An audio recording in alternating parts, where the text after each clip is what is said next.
Welcome to Oddball and Happy New Year. A statement that I'm sure is going to upset my co-host Izzy Gutierrez, who's sitting across from me this week, looking like you're sitting in the room from The Godfather 2 where they love in Lake Tahoe, where they decided they had to kill, what's his name? Close, yeah. Aspen, but very close. And there's a fireplace behind me you can't really see, but yeah, similar. A raging fire. We got a great show for you guys today, and because we've been off, bear with us. We have a lot of takes that we've built up. We got to get them out. And we start in a city that Izzy lives near and I live or go to a lot. It's Miami, and we got to talk about this Jimmy Butler situation. Now, we all know this. He's currently serving a 7-game suspension. The suspension was issued one day after Butler said that he didn't think he could find joy on court in Miami going forward. You guys know all those particulars, but the latest from last week was that Kendrick Perkins went on the Road Tripping podcast with Allie Clifton, Channing Frye, and that bald-headed dude, whatever his name is. And he said the Suns are ready to offer Jimmy a 2-year, $121 million extension if he is to be traded to Phoenix. And so, regardless of what we think about those numbers, I think we should start the conversation, Izzy, with something that I don't hear a lot of people talking about, which is there any possibility that Jimmy stays? This is so much fun because I, covered the Heat for years and years, stayed pretty close to them, watching them a lot and covering them, writing some stories here and there. And they haven't had to really go through this, right? The disgruntled superstar under contract who wants to go out, who wants to leave. And it's almost like they've been sort of watching from a distance all the other experiences and like planning on how they would handle it, because you almost had to anticipate that it would end this way with Jimmy Butler. And look, I think he ends up coming back because I don't think the Heat are going to settle. Like, I don't think they want to be looked at as being painted into a corner, especially when they consider, hey, if he does leave for nothing, we're okay. We'll have some salary cap space. We will recover just fine. We could use a couple of extra pieces for him, but not necessarily. So the idea of him coming back, I mean, first of all, it's only Jimmy Butler could potentially even do this, and maybe only the Miami Heat, maybe one or two other franchises. But trying to salvage the relationship and finish off the season, like that would suddenly make regular season basketball in Miami super interesting again. Yeah, look, there's a lot of complications here. Number one of which, obviously, Jimmy has the ability to opt out at the end of the year. He still has that $50+ million salary on the books for next year, but it's a player option. So he has the ability to opt out. Now, he has a list of teams that he wants to go to. He doesn't want to go to a rebuilding situation or a young team, but if he wants to go to a team that has a chance of kind of moving up, but also he wants to go to a team that has deigns or designs on paying him. And so you as Miami can't say, well, I'll just send you to Siberia. Have fun, because Jimmy's going to tell Siberia, the Siberian Huskies or whatever the name of the team is, you trade for me, I will absolutely just not be a productive member of society. Maybe not even show up. I'll opt out, and then you just gave up whatever you gave up for nothing. So that keeps kind of like a lot of the would-be kind of acquirers at bay, as long as they don't fit the kind of the criteria that Jimmy wants. On the other hand, if he stays, he kind of owns the situation leverage-wise. It's a bet on yourself, but also it's kind of like I get to make them look really bad. Because if I save the season, he's still the best player on the team. Tyler Hero's played great. Bam Adebayo is pivotal and so important. But if you ask me who the best player on the Miami Heat is right now, it's still Jimmy Butler. If he plays like he's the best player and does things with this team that we've seen him do in the past, then he has maximum leverage, not only on the marketplace as a marquee free agent, but on the Miami Heat to look extra dumb when they let their best player walk, quote unquote, walk out. So I think there's a very strong likelihood that could happen, even if we get sound like of what we got this couple of days ago in Miami at Jimmy Butler's coffee shop. Do we have that sound and video ready to roll? This is our best guy right here. See that? See that? I gave you the compliment. That's what bosses do. We build you up. We don't break you down. How do you think Andrew Wiggins heard that, by the way? I mean, I know Jimmy Butler wasn't his boss at the time, Right. but talk about building somebody up, not breaking somebody down. That was kind of his thing, breaking Carl people Anthony down. Towns too. Towns and Yeah. Wiggins, right? It's funny because I was like, oh man, you know that that TV show Undercover Boss, where like the boss dresses up and goes to work in like on an entry-level job and then sees what the conditions are actually like. I want to see Pat Riley be undercover boss at Jimmy Butler's coffee place. I know he's not the boss of the coffee place, but I just want him to see, like, okay, what's really happening? Not the stuff when the camera's on, what's really happening. But I guess the thing that we would say, well, let's start here. Like, first of all, on a passive aggressive scale, where 0 is Pat Riley just screaming in your face and or Tom Thibodeau or whatever, as blunt as you could be. And 100 is LeBron James dropping not breadcrumbs, but whole loaves of bread of passive aggression. Where would you put this? I think this is pretty high up there. I mean, the one-legged threes I thought were pretty passive aggressive. I think this is probably better. Probably like in the 8 or 9 range, because especially with the Miami Heat, like I mentioned, they don't really do this, but like they love conflict. They love sort of awkwardness. Him coming back would be almost perfect for this organization. Like, you've already had Kevin Love on his social media kind of making jokes about the whole situation, trying to make light of it. It was very confusing. It's like, wait, does he hate Jimmy or does he love Jimmy? I don't know. And so if it's almost they were setting up to say, hey, we'll take you back because we already know how strange you are and how, your personality was never warm and fuzzy when you were here. Like, the warmest and fuzziest thing I ever seen him do was after a preseason game. Like, he stood up and gave a round of applause this preseason, and that was it. Like, he very rarely shows like emotions towards his teammates. So it's almost perfect that he would be able to pull this off or try to pull this awkwardness off with this organization. But I think you think that there's still possibilities there for a trade, which I'm not that confident in. Yeah, so we know there's a destination, Phoenix, right? We know via Kendrick Perkins that Phoenix is ready to give him what he ultimately seeks. Right. We also know that the Phoenix Suns are a team, despite being tied for 10th as of this recording, higher aspirations. This is with Kevin Durant and Devin Booker. This is a team that could go somewhere. We know the only way Phoenix can go and improve this roster without taking a step back is to just keep digging down this money hole. And so Bradley Beal becomes the guy. Obviously, Miami was like, that does not fit with our plans. So we're talking about a multi-team trade, at least 3 teams, if not more. And so I talked about this on Basketball Illuminati with Tom Haberstroh and Anthony Mays, wherever you get podcasts, by the way.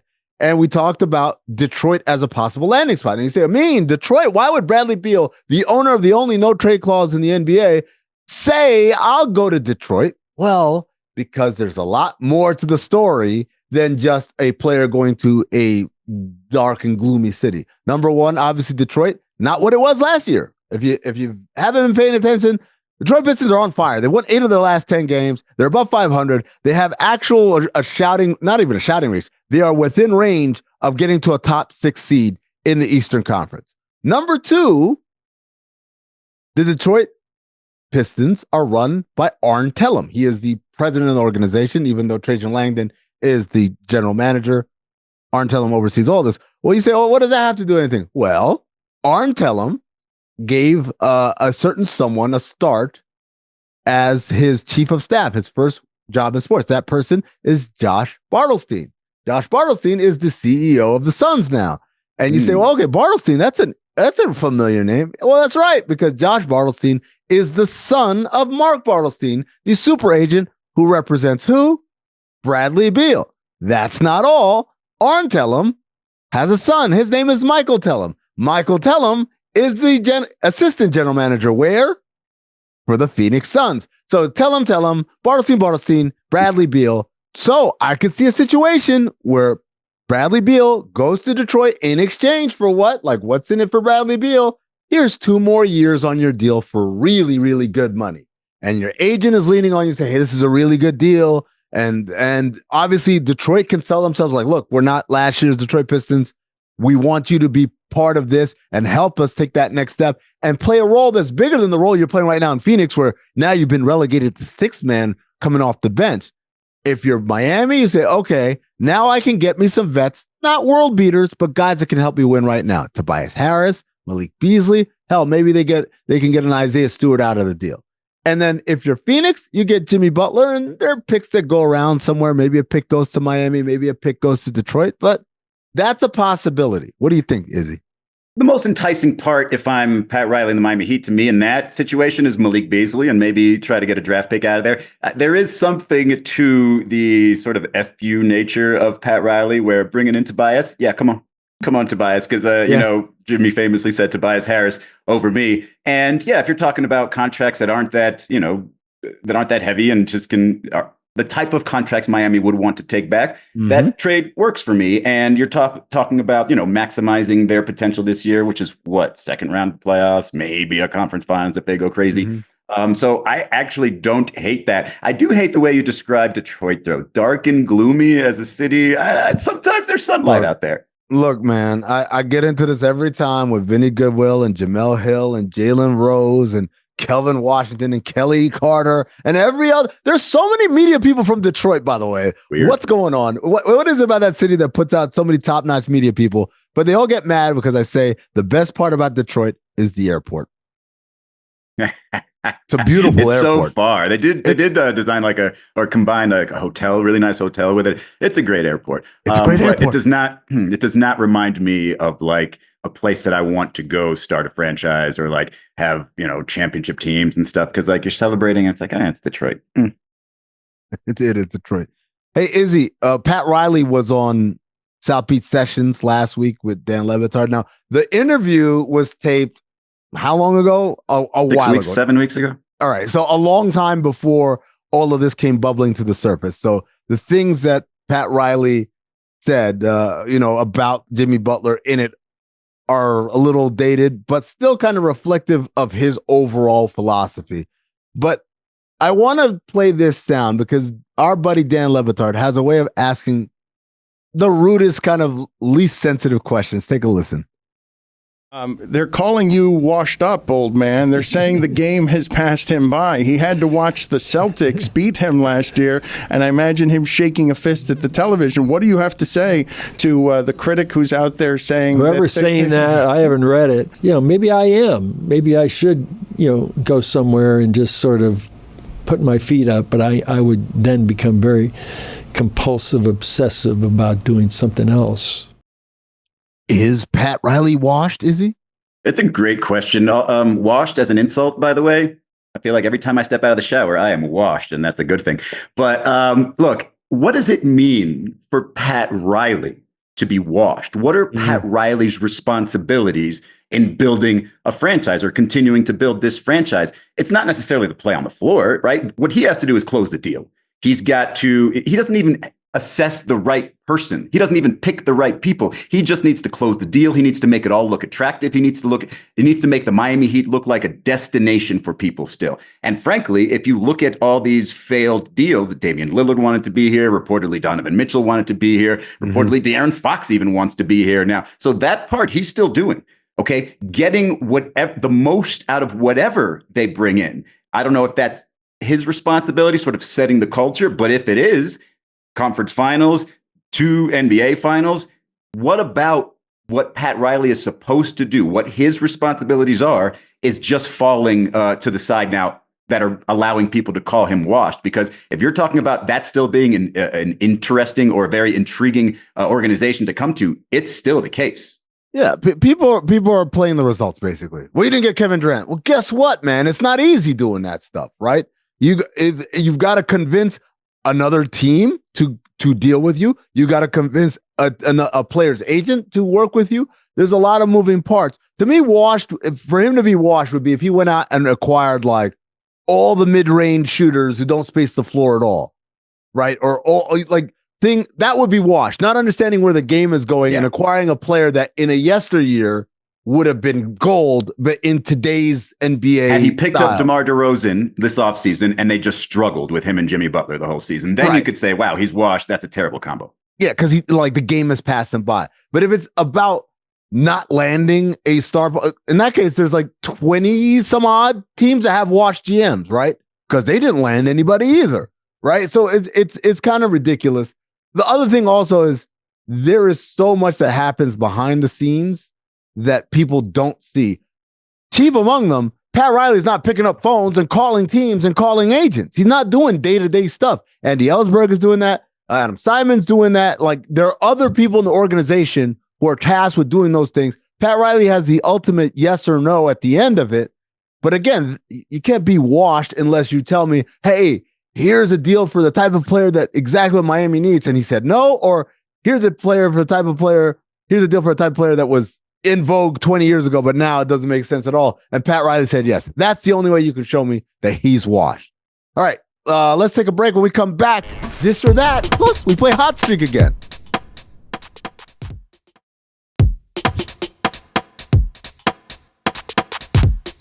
Welcome back to Oddball. Amin, Elhassan, Izzy Gutierrez from his mountain lodge looking down upon us. You think you're better than me? I don't want to answer that. Let's play a game, Izzy. It's a really complex, rule-driven game. It's going to take you a while to kind of keep up, but like, let's just see how it goes. It's called This or That. Want to give us get us started here, Izzy? First topic? Sure. This or that. I think we can figure this out as we go. Thunder versus the Cavs. The Cavs, they seem to pass sort of an important test last week. They beat the Thunder 129-122. Let's not talk about them losing to Indiana, though. But then they were blown out to Indiana. Second loss at home all season. Halliburton missed the entire second half with an injury. Was the Cavs' loss to the Pacers a red flag or just a fluke? Oh, I'm going to say it's just a fluke. Look, it happens. No one's perfect. They've lost, 6 games all year long? I don't think that the Indiana Pacers, that Tyrese Halliburton, unlocked the secret code. Indiana had a nice spirited win. Cleveland thought, hey, it's Indiana. And oh, by the way, Halliburton's not even coming back for the rest of the game. We got this.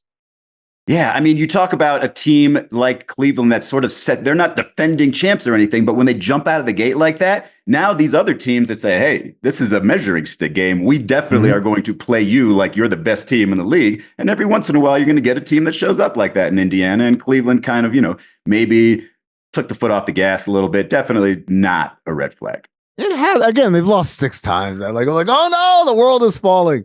All right, next up, we've got, I love this. This is my favorite MVP conversation talk. Oh, who's an MVP conversation bar? Let's go in. Well, you know how they said the MVP conversation bar, the guy at the center of the conversation, that's the guy who's the favorite to win it all. And right now, with everyone circling around them, all holding their beers, enwrapped with the conversation, it's Shai Gilgeous-Alexander. He is the favorite to win MVP, minus 190 on DraftKings.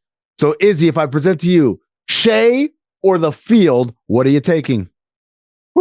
I think I'm actually going to take Shai this time. And I think the field really only includes Nikola Jokic because if you look at his numbers and what he's doing, it's ridiculous. He's shooting 47% from 3 at the moment that we're recording here as a center. It's just mind-blowing to me. But the reason I'm almost certain Shai, if they keep this up, the Thunder is going to win this, is because voters are going to have a really hard time convincing themselves that I'm okay with giving Jokic his 4th MVP, the same number that LeBron James has, while LeBron James is still playing. Plus, you can make the argument, you can do the age-old argument, hey, top team in the West, maybe even top team in the league, and their best player who happens to be putting up MVP numbers. Let's not go any further dissecting Jokic's numbers, even though they're otherworldly. Let's just give it to Shai. I'm 100% with you. Voters want a reason not to set historical precedents when it feels like that person hasn't earned it or whatever stupid justification they have.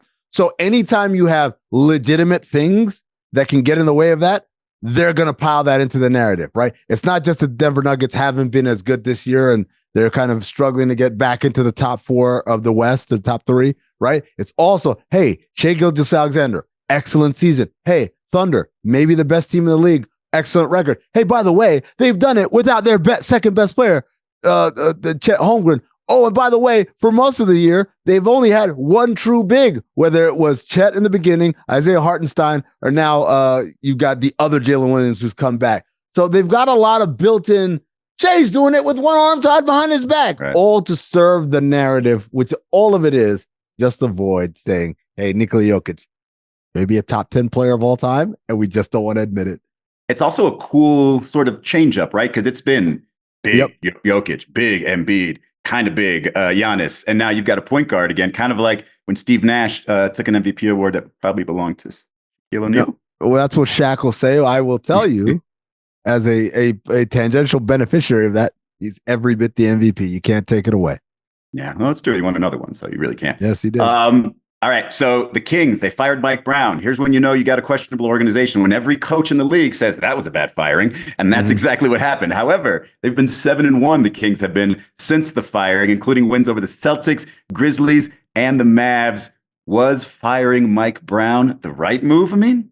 Look, it comes down to something very, very simple in NBA basketball. If you give me the most brilliant coach who knows everything, X's and O's and analytics and lineup data and all the stuff, is a savant at that, but is not connected with his 15 guys, versus a guy who has the hearts and admiration of the 15 guys in the locker room, but is a complete basketball moron, I'm going to take the basketball moron. And it should never be like that. And I'm not calling Doug Christie a basketball moron. I'm just saying, if you lose those guys, nothing else really matters, because I can supplement you with basketball IQ in your assistants. I can't supplement you with charm in your assistants. And so even though I think Mike Brown got a raw deal, it's hard to argue with the results, but I would say this: if the 15 men in that locker room are not following Mike Brown, a champion, a guy who does things the right way and demands things to be done the right way, then maybe you have the wrong 15 men.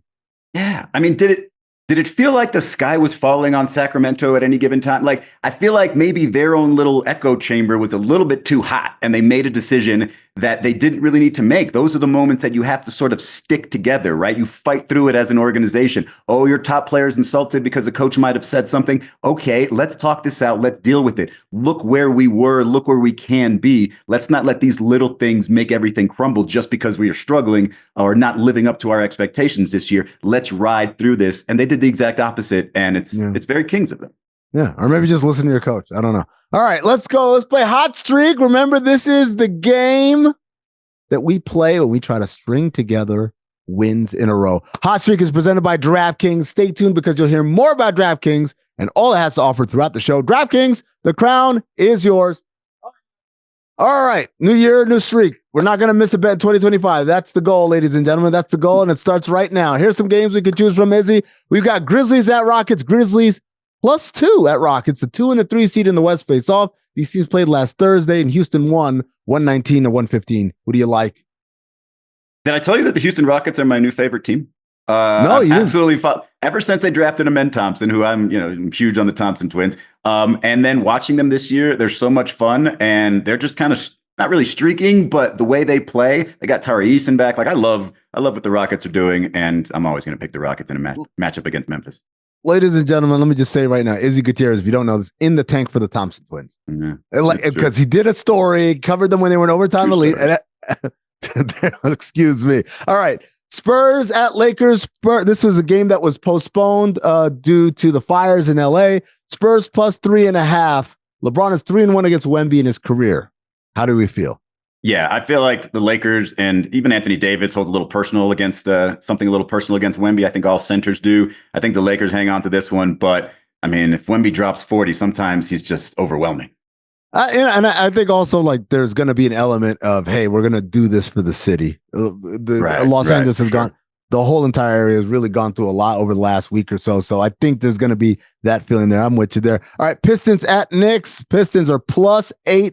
They're over 500 in January for the first time since 2018. Meanwhile, the Knicks have the highest offensive rating in the NBA. I love what the Knicks are doing. I love Jalen Brunson, Karl Anthony Towns, Mikal Bridges. I don't know if anybody's really paying this close attention to Jalen Brunson and what he's doing, but he is, going through his fire streak right now. I love the Knicks right now. I'm the opposite. I think the Pistons, they won 8 of their last 10, and the Knicks, like last night's win was huge, but they've been shaky recently. I like the Pistons in that one. What are we picking? We have Memphis +2, Houston -2, San Antonio +3.5, or Lakers -3.5, Pistons +8, or Knicks -8. I think the Rockets win by double figures. I like Pistons +8. We have to agree with one. All right. Oh. I'll give you Houston because you think they're going to win by double figures.